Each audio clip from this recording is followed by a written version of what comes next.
पिछले वाले लेक्चर में हमने देखा सिंक्रोनाइजेशन कैसे करते हैं, ठीक है ना। सिंक्रोनाइजेशन के बाद क्या होता है, जैसे हमने अपना अल्टरनेटर लॉक कर दिया बस बार के साथ, ठीक है ना, तो दोनों की फ्रिक्वेंसी सेम घूम रहे हैं, वो अल्टरनेटर 50 हर्ट्ज पे घूम रहा है, वो भी 50 हर्ट्ज पे घूम रहा है, सेम लॉक हो रहे हैं। तो अल्टरनेटर क्या करता है, अल्टरनेटर नो लोड लॉसिस क्या है, नो लोड लॉसिस सप्लाई कर रहा है सिर्फ, ठीक है ना। उस कंडीशन को क्या बोलते हैं, फ्लोटिंग होना है बस, फ्लोटिंग होना है बस बोलेंगे उस कंडीशन को, ठीक है ना। उसमें क्या है कि अल्टरनेटर आपका सिर्फ नो लोड लॉसेस सप्लाई कर रहा है ग्रिड में, बाकी कोई ज़्यादा नहीं कर रहा है। तो लेकिन लोड कैसे डालेंगे, लोड क्या है, जैसे ही हमारा अल्टरनेटर ग्रिड में चलेगा, धीरे धीरे क्या होगा कि लोड जो है धीरे धीरे उसमें शिफ्ट होना स्टार्ट हो जाएगा। जैसे लोड शिफ्ट होगा तो अल्टरनेटर, अब जैसे अल्टरनेटर की स्पीड थोड़ी कम होने लगी, अल्टरनेटर थोड़ी स्पीड कम होगी, हम थोड़ी स्टीम सप्लाई बढ़ाएंगे उसमें। अगर टर्बो जनरेटर है तो स्टीम सप्लाई बढ़ाएंगे, अगर हाइड्रो जनरेटर तो वाटर सप्लाई थोड़ी थोड़ी बढ़ाएंगे उसमें, कंट्रोलिंग मैकेनिज्म जो बटरफ्लाई वाल्व होगा या जो भी होगा उसमें, तो उसमें बढ़ाएंगे धीरे धीरे। जैसे जैसे बढ़ाएंगे तो अल्टरनेटर की स्पीड बढ़ेगी थोड़ी सी, जैसे बढ़ेगी तो थोड़ा और लोड पड़ेगा उसके ऊपर, तो थोड़ा और स्टीम बढ़ाएंगे, वो थोड़ी स्पीड उसकी कम होगी, तो थोड़ा और उसमें सप्लाई बढ़ाएंगे उसकी स्टीम की, जब वाटर की, तो थोड़ी और स्पीड उसकी बढ़ाएंगे, तो वो ऑटोमेटिकली लोड शेयरिंग हो जाती है उसमें, ठीक है ना। तो लोड शेयरिंग कहाँ से, हम जो इनपुट आएगा हमारा, स्टीम का इनपुट आएगा या वाटर का इनपुट जो हिसाब से होगा, उस हिसाब से हमारा लोड शेयरिंग हो जाएगा अल्टरनेटर, ठीक है ना। अब हम दूसरी कंडीशन देखेंगे कि दो जनरेटर हमारे, अगर दो जनरेटर 1 और जनरेटर 2, दो जनरेटर अगर हमारे पैरेलल में कनेक्टेड हैं, तो वो कैसे बिहेव करते हैं, उसके अंदर सिंक्रोनाइजेशन पावर कितनी होती है, टॉर्क कितना होता है, वो हम देखेंगे अभी, ठीक है। मान लो ये जो दो जनरेटर हैं, ये हमारे ग्रिड के साथ क्या है, कनेक्टेड है, ठीक है, ग्रिड के साथ क्या हो गए, कनेक्ट हो गए, ठीक है, ग्रिड के साथ कनेक्टेड है। अब पहली कंडीशन आएगी, पहली कंडीशन है दोनों इक्विलिब्रियम पे, इक्विलिब्रियम मतलब दोनों अपने बराबर सेम फेस में चल रहे हैं, सेम लोड शेयरिंग कर रहे हैं, तो बराबर कंडीशन में क्या होगा, इसका जो वोल्टेज है E1 और E2 ये बराबर सेम चलेंगे, ठीक है ना, E1 और E2 सेम होगा बिल्कुल, ठीक है ना, फेस एंगल वगैरह फ्रिक्वेंसी वगैरह सब सेम चल रही है, ठीक है। अब जैसे मैंने आपको बताया कि अब अगर किसी एक जनरेटर में ज़्यादा लोड पड़ता है, मान लो जो है जो जनरेटर 2 है, जनरेटर 2 को मान लेते हैं, जनरेटर 2 हमारा ओवरलोडिंग पे चल रहा है, थोड़ी देर के लिए ओवरलोडिंग पे चल रहा है, ओवरलोडिंग पे चलेगा तो जो जनरेटर 2 का जो ईएमएफ है वो थोड़ा सा गिर जाएगा नीचे, E1 से थोड़ा सा नीचे आएगा, तो E1 से क्या फॉल बैक करेगा ये, E1 से कितना करेगा, थीटा, थीटा एंगल मतलब थोड़ा सा डाउन हो गया ये, ठीक है ना, थीटा एंगल थोड़ा सा ईएमएफ फॉल करेगा उससे, बिल्कुल छोटा एंगल होगा बिल्कुल थीटा जो है, तो उस थीटे की वजह से क्या होगा, इसके अंदर एक रिजल्टेंट ईएमएफ प्रोड्यूस होगा, E1 और E2 के अंदर डिफरेंस क्रिएट होगा, वो कितना डिफरेंस होगा, थीटा होगा, तो उस थीटे की वजह से एक ईएमएफ क्रिएट होगा, वो इन दोनों के बीच में घूमना स्टार्ट हो जाएगा, बाहर नहीं घूम रहा, ये चीज नोट कीजिए, बाहर ग्रिड में नहीं घूम रहा है, ये सिर्फ आपस में जो इनका दोस्त पैरेलल में अल्टरनेटर जुड़े हैं उनके आपस में घूम रहा है, ये कौन सा, रिजल्टेंट ईएमएफ, जिसको हम शो करेंगे ER से शो करेंगे, ठीक है, ER यही बता रहा है। अगर एक जनरेटर ओवरलोडिंग है तो जो ओवरलोडिंग जनरेटर का जो ईएमएफ थोड़ा सा फॉल करेगा, बिल्कुल छोटा सा फॉल करेगा, तो उससे क्या होगा कि एक रिजल्टेंट ईएमएफ दोनों के बीच में सर्कुलेट होगा, वो ईएमएफ को हम नाम देंगे ER। तो ER क्या करेगा, इस क्लोज सर्किट में घूमेगा, जब क्लोज सर्किट में घूमेगा तो ER आई सिंक्रोनाइजेशन करंट, एक सिंक्रोनाइजेशन करंट के नाम से बोलते हैं, तो इसके अंदर कौन सा करंट घूमेगा, ISY, आई सिंक्रोनाइजेशन करंट बोलते हैं इसको, सिंक्रोनाइजेशन करंट, ये वो भी इसी सर्किट जिस सर्किट में ER घूम रहा है उसी सर्किट में ISY घूमेगा, ठीक है, क्लोज सर्किट में। तो अब हम देखेंगे इसका ERY निकालेंगे हम, ठीक है, ERY क्या है, 2E cos 180 माइनस 5/2, अगर ये फेजर सॉल्व करेंगे निकल जाएगा उसमें, तो ये निकलता है ER equal to 2E sin θ/2, 2E sin θ/2 होता है हमारा ये, तो क्योंकि हमारा जो थीटा है बड़ा छोटा है, तो हम इसको sin θ/2 को θ/2 लेंगे, तो ये बनता है 2E θ/2 बनता है, क्योंकि थीटा हमारा बहुत छोटा है, ठीक है। तो अगर हम और इसको आगे लेंगे तो आगे लेंगे ER इक्वल टू E θ ले सकते हैं, अगर बिल्कुल छोटा है, ठीक है ना, ये हमारा आ जाएगा ER इक्वल टू E θ, ठीक है।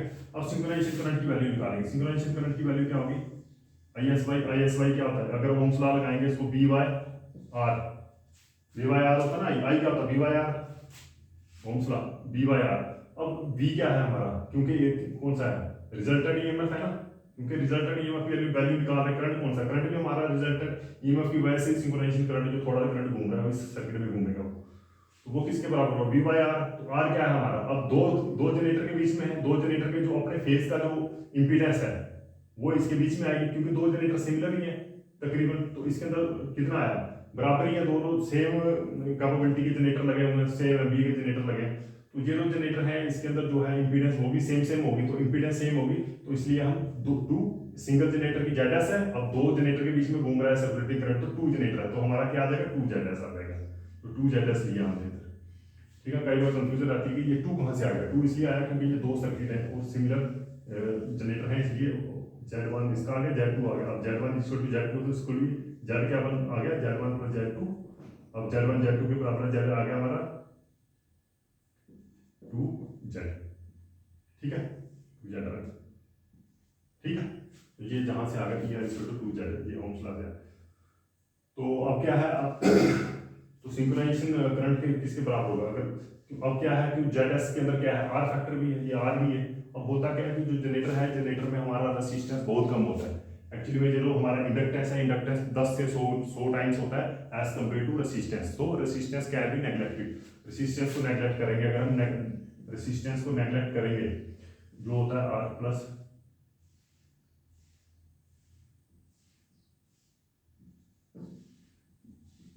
तो रेसिस्टेंस को अगर हम नेग्लेक्ट करेंगे तो ये क्या रह जाएगा, जो ओमेगा क्या है, एक्सएल, ठीक है ना। तो सिर्फ एक्सएल रह जाएगा, जेड क्या रह जाएगा, एक्सएल, क्योंकि एक्सएल क्या है वो 10 से 100 गुना ज्यादा होता है। रेसिस्टेंस से तो आर को नेग्लेक्ट कर दिया, तो जेड रहेगा हमारा एक्स ओनली, जेड क्या रह गया, सिर्फ एक्स रह गया, ठीक है। तो वही किया हमने, तो एक्स क्या है, ये ट्वाइस जेड है, तो इधर ट्वाइस क्या हो जाएगा, एक्सएस, ठीक है। तो E theta Y twice XS आ जाएगा, ठीक है ना। सिंक्रोनाइजेशन रिएक्टेंस के बराबर हो गया, ठीक है। तो ये आ गया हमारा सिंक्रोनाइजिंग करंट, सिंक्रोनाइजिंग करंट आ गया हमारा। अब निकालें हम सिंक्रोनाइजेशन पावर, सिंक्रोनाइजिंग पावर निकालते हैं हम, सिंक्रोनाइजेशन पावर। तो सिंक्रोनाइजेशन पावर किसके बराबर होगी, ये हमारा पावर किसके बराबर होती है, पी आई कॉस फाई होती है, ठीक है ना। बी क्या है हमारे पास, E1, ई ले लो इसको, ये क्या आ गया हमारा E theta by twice XS आ गया, ये आ गया E square theta by twice XS, ठीक है। ये आ गया, ये थे सिंगल फेज के लिए। अब थ्री फेज है, थ्री फेज के लिए 3 का मल्टीप्लाई हो जाएगा, पावर किसके बराबर होगी, पावर होगी 3 E square theta by twice XS के बराबर हो जाएगी हमारी 3 फेज पावर, ठीक है। अब बोलते हैं जी ये सिंक्रोनाइजेशन टॉर्क में निकालो, सिंक्रोनाइजेशन टॉर्क अगर निकालेंगे हम,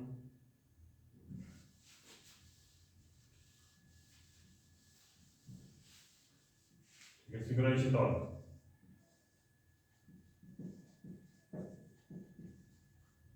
अगर हम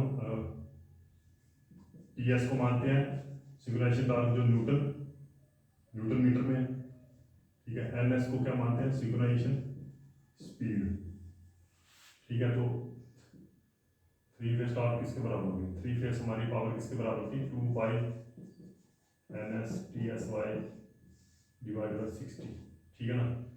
तो टॉर्क क्या है, टॉर्क हमारी आ जाएगी 60 into 3 divide by 2 pi N S, ठीक, ये आ जाएगी हमारी, ये तो बनाई गई है, ठीक। ये आ गई हमारी टॉर्क की इक्वेशन, ये आ गई थ्री फेज पावर की, ये आ गई single phase power, three phase, ठीक है। तो यही था हमारा आज का। इसमें ये नोटिस करने वाली है कि इक्विलिब्रियम में है तो तब तो सेम है, अगर इक्विलिब्रियम में एक मोटर हमारी फॉल करती है, वो मोटर के अंदर क्या है, डेल्टा छोटा सा एंगल क्या है, ईएमएफ थोड़ी कम हो जाएगी, तो ईएमएफ कम होगी तो एक सिंक्रोनाइजेशन करंट देगी। वो जो सिंक्रोनाइजेशन करंट है उस मोटर को क्या करेगा, एक्चुअली उस जनरेटर को मोटर बनाएगा, वो उस जनरेटर को थोड़ी देर की मोटर बनेगा तो उसकी स्पीड वापस बराबर हो जाएगी, तो थीटा जो है कम हो जाएगा, तो ये दोनों वापस सिंक्रोनाइजेशन में आ जाएंगे। आज के लेक्चर में हमारा यही था, ठीक है। तो इसलिए ये जो है, ये जो इक्विलिब्रियम में सिस्टम है, जो अपने आप को सेटअप रखता है, बिल्कुल प्रॉपर सिंक्रोनाइजेशन में ही मेंटेन करने की कोशिश करता है, ठीक है ना।